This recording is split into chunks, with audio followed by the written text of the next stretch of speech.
This channel does not promote any violent, harmful, or illegal activities. All content provided by this channel is meant for an educational purpose only.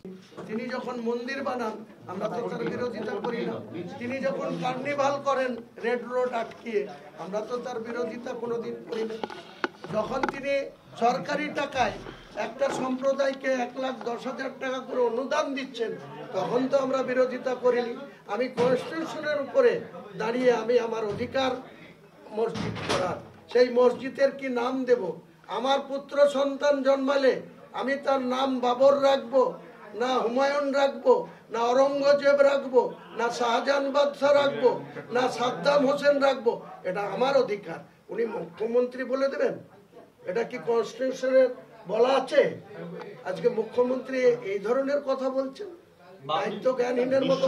আপনার তার মানে কালকের অনুষ্ঠানের কালকের শিলান্যাসের আগে তার মানে আপনি তো একটা বড় সাপোর্ট পেয়ে গেলেন। নিশ্চয়ই অনারেবল হাইকোর্ট মনে করেছেন যে আমি ন্যায় পথে আছি, আমার অধিকার আছে মসজিদ বানানো, তাই ওনারা আমাকে তো কোনো, আমি অনারেবল হাইকোর্টের কাছে যতদিন এর আগেও বিচার পেয়েছি।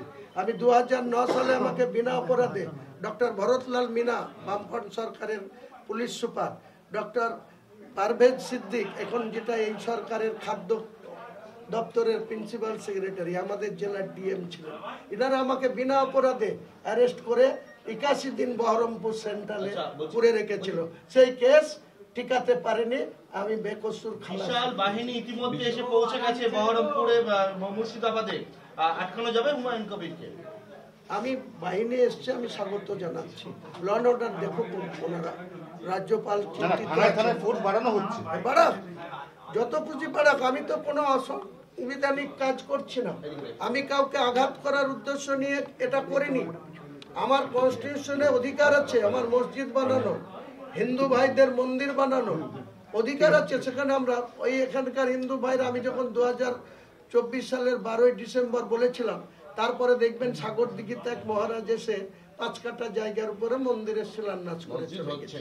আবার এখানে সাকারপ সরকার বলেছে যে আমি যদি এখানে মসজিদের শিলান্যাস করি উনি নাকি রাম মন্দির করবে। আমি ওনাদেরকে বলছি 26টা ব্লকে 8টা শহরে আপনারা রাম মন্দির করুন, আমার কোনো আপত্তি নাই। আমার যদি কোনো সাহায্য দরকার হয় মন্দির করতে, আমি আর্থিক সাহায্য করব সেই ট্রাস্টিকে বা সেই মন্দির কমিটিকে।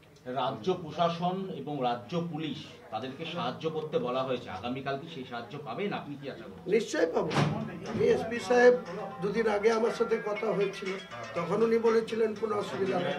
তো আমি আশা করছি হাইকোর্ট, অনারেবল হাইকোর্ট যখন বলেছে যে আমি কোনো বেআইনি কাজ করছি না, আমি কনস্টিটিউশনকে সামনে রেখে এটা মসজিদ করছি, স্বাভাবিকভাবেই এখানে রাজ্য প্রশাসন আমাকে হেল্প করবে।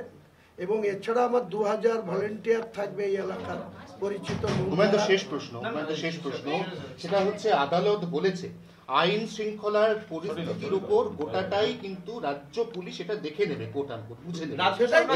যদি রাজ্য পুলিশ আপনাকে এসে বলে যে আপনার এই কর্মসূচির জন্য এই আইন শৃঙ্খলা পরিস্থিতির অবনতির আশঙ্কা, তাহলে কি আপনি কোঅপারেট করবেন নাকি করবেন না? নিশ্চয় করব। যদি ওনারা কোনো কোঅপারেট আমার সাথে চাই, আমাকে কোনো কিছু হেল্প চাই, নিশ্চয়ই এসপি সাহেব, ওসি সাহেব, আইসি সাহেবদের সঙ্গে নিশ্চয়ই অনুষ্ঠান করতে না বললে? অনুষ্ঠান করতে না বলার কোনো প্রশ্নই নেই। যদি বলে সেটা ইগনোর করব।